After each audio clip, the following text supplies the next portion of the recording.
आज हम जानने वाले हैं कि एक स्टार से ब्लैक होल बनते कैसे हैं और अगर सूर्य ब्लैक होल में बदल जाए तो हमारे सौर मंडल का क्या होगा। साथ में ये भी जानने वाले हैं कि एक ब्लैक होल और व्हाइट होल की लड़ाई में जीत किसकी होगी। हाइड्रोजन के एटम आपस में जुड़कर हीलियम का एटम बनाते हैं, जिससे बहुत ज्यादा मात्रा में बाहर की ओर एनर्जी रिलीज होती है।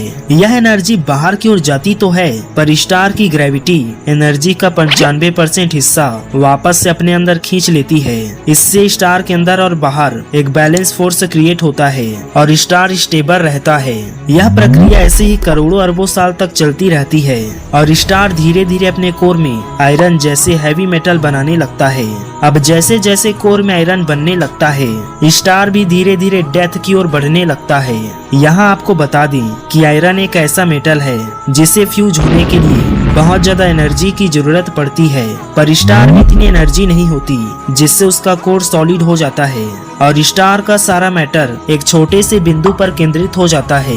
इसके कारण एक ऐसा कोर बनता है जो बहुत ज्यादा डेंस होता है। अब कोर के ओवर डेंस होने की वजह से स्टार में एक बहुत बड़ा सुपरनोवा एक्सप्लोजन होता है, जिसके बाद निर्माण होता है एक ब्लैक होल का। पर यहाँ याद रखिए कि एक स्टार से ब्लैक होल का निर्माण तभी होता है जब स्टार का मास हमारे सन के मास से 5 गुना ज्यादा हो, नहीं तो स्टार एक न्यूट्रॉन स्टार में बदल जाता है।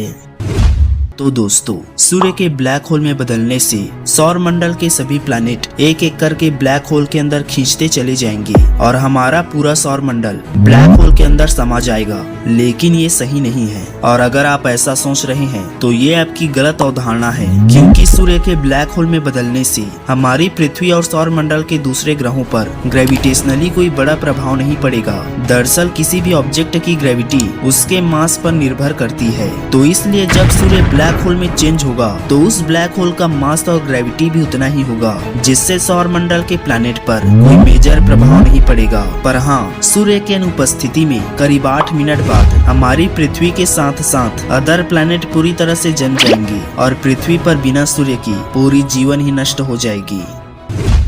क्या होगा जब ब्लैक होल और व्हाइट होल आपस में टकरा जाएं? तो दोस्तों, ब्लैक होल और व्हाइट होल एक दूसरे के बिल्कुल अपोजिट ऑब्जेक्ट होते हैं। जैसे ब्लैक होल चीजों को अपने अंदर खींचता है, तो वहीं व्हाइट होल चीजों को अपने अंदर से बाहर फेंकता है। वैसे तो व्हाइट होल को अभी तक नहीं खोजा गया है, लेकिन आइंस्टाइन के थ्योरी के अनुसार ये बिग जायंट ब्रह्मांड में एग्जिस्ट करते हैं। अब जब ये दोनों बिग जायंट आपस में टकराएंगे तो व्हाइट होल जिन चीजों को अपने अंदर से बाहर फेंकेगा, ब्लैक होल उन चीजों को अपने अंदर निगलता जाएगा और यह प्रक्रिया ऐसे ही हजारों सालों तक चलता रहेगा, जिसके बाद एक समय ऐसा आएगा जब ब्लैक होल व्हाइट होल को ही खाना स्टार्ट कर देगा तथा व्हाइट होल को पूरी तरह से अपने अंदर खींच लेगा। इससे ब्लैक होल का साइज इतना बड़ा हो जाएगा कि वह कंट्रोल से बाहर हो जाएगा और अपने आसपास के हर प्लैनेट और स्टार को निगल जाएगा, या फिर पूरी गैलेक्सी को ही चट कर जाएगा और ब्रह्मांड में चारों तरफ तबाही मचा देगा। अगर तुम लोग नए हो तो सब्सक्राइब करो,